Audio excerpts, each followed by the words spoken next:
Hello everyone and welcome to the latest episode of Wordy Wednesday from Book Time with Elvis with me, Mark, and today is our season finale. We are going to look at the final part of the life of Dr. Johnson and our final 8, what I think were interesting phrases and definitions from his dictionary. I say season finale because I will pause this video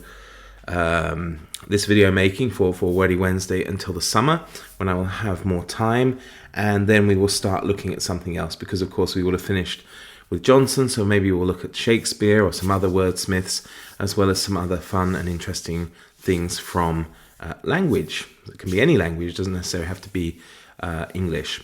So here we go, our season finale. Let's start in the year 1763. This is a very important year in Johnson's life because this is where he meets a young 22-year-old James Boswell. And of course, Boswell goes on to be a major figure in Johnson's life as well as his main biographer, because he wrote a book in 1791 after Johnson's death called The Life of Samuel Johnson. They met at a bookshop that was owned by a friend of Johnson's called Tom Davies, and they became firm friends very quickly. Although Boswell did return to Scotland and would travel frequently for months at a time abroad, they still kept in touch and would meet wherever possible. And in 1763, the same year, but a bit later, of course, Johnson formed The Club, which was a social group that included like-minded friends and of course some very famous friends such as the painter Joshua Reynolds, as well as David Garrick, the actor that he used to teach when he was at school. It also included Burke, Goldsmith, and later Adam Smith and Edward Gibbon, of course, who wrote about the rise and fall of the decline and fall of the Roman Empire, and of course Boswell himself. They would meet every Monday at 7 p.m. in the Turk's Head, which was, I don't know if it's still there actually, maybe, located in Gerrard Street in Soho in London. And these meetings did continue even after the original members had died. So the club and the meetings and whatever continued for a while at least. We jump now 10 years or so to August 1773, and Johnson decides to travel up to Scotland to hang out with his friend Boswell, and they decide to take a journey to the Western Isles of Scotland.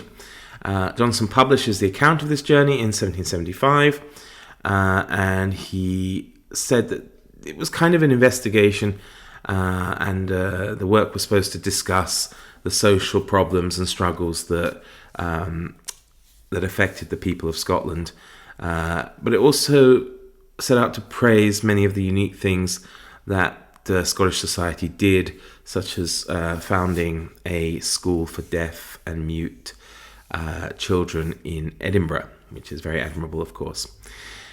By 1776, of course, we have American... what do we call it? I suppose the American War for Independence, or American Revolution, if you're coming from my side of the side of the Atlantic. Johnson was actually dead against it, and he argued that in emigrating to America, the colonists had voluntarily resigned the power of voting. However, they still retained virtual representation in Parliament, and Johnson drew up a kind of parody of the Declaration of Rights, and he suggested that the Americans had no more right to govern themselves than did the people of Cornwall. And he said, or he asked in this, he said, how is it that when we hear the loudest yelps for liberty, it's coming from the drivers of Negroes? So he's saying, how is it that the people crying the loudest for freedom and liberty are those who themselves own a host of black African slaves? Quite forward-thinking, I think, for the time. But of course, his own servant, and I will say servant because it was a paid position, was a freed slave, and Johnson seemed to have, I I don't know if I can describe him as an abolitionist, but he certainly wasn't somebody who was in favor of slavery as an institution. If Americans wanted to participate in Parliament, said Johnson, they could move to England and purchase an estate. Johnson denounced any English supporters of American separatism as traitors to the country being England, and he hoped that the matter, of course, would be settled without bloodshed. But if it did come to war, he felt very confident in English superiority and that the result would end with American obedience. And of course, we know that didn't happen. And actually, he was quite progressive in a lot of his thoughts. We can look at it now and say, yes, he was wrong about America. And of course, the idea of taxation without representation doesn't sit well with us. But he seemed quite, willing to stick up for the little guy, and he could see injustices where they happened, because when he talked about the French Indian Wars that happened years before, he described it as a conflict between two robbers of Native American lands, and neither deserved to live there, which is not something you'd expect from somebody of that time usually, I suppose. But so I'm quite happy to see that Johnson had these kind of opinions. Anyway, I could continue, of course, with him for ages and ages, but I think it is time to bring his little biography to a close now. So he did suffer many bouts of illness, followed by periods of recovery, which again were followed by more serious bouts of illness.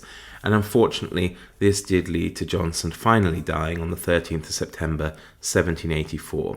And he is buried in Westminster Abbey, along with many other poets and authors that are very influential and important to English literature. And of course, he's well remembered through Boswell's 1791 biography, The Life of Samuel Johnson, which I mentioned at the start of this video.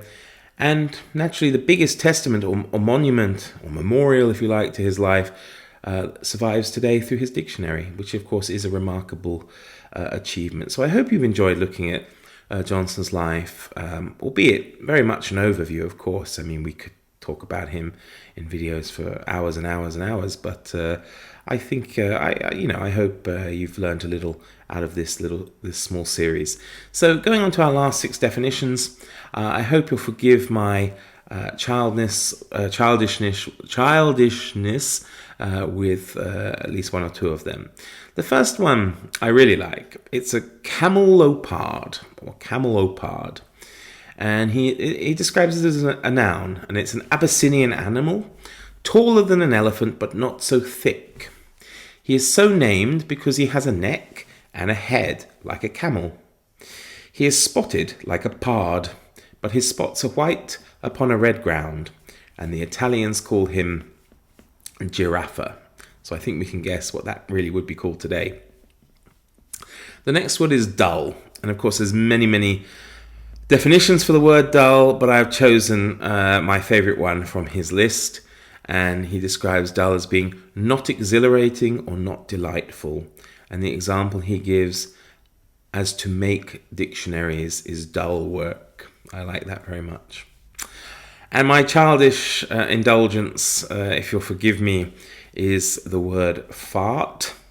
And he describes it as wind from behind. And what I really like about this definition is the poem that he gives to back it up. Love is the fart of every heart. It pains a man when 'tis kept close, and others doth offend when 'tis let loose.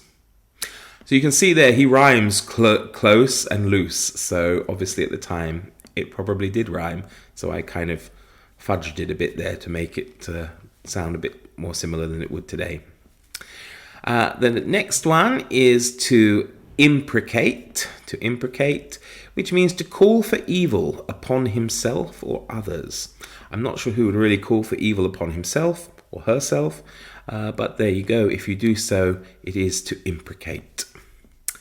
And the penultimate one, malapertness, which is a liveliness of reply without decency, quick impudence or sauciness. I hope I don't get any comments here that could be described as having malapertness, but you never know. And the last one I think is really kind of cute or strange, and it's tarantula. And he describes it as an insect whose bite is only cured by music. So that would be kind of fun, wouldn't it? Get bitten by a tarantula and then put on a record or, play some Spotify or whatever, and you'll be cured. So there you go. Excellent. So I thank you all very much for coming with me on this little journey. And Wordy Wednesday will return at some point in July. And I hope you'll join us for that as well. So thanks again. Hope you're all staying safe, well and healthy. And look forward to seeing you all again soon in my normal videos, of course. And again with this Wordy Wednesday when we restart in July. Take care, everyone. Thank you very much for all your support and watching. And see you all soon. Take care. Bye-bye.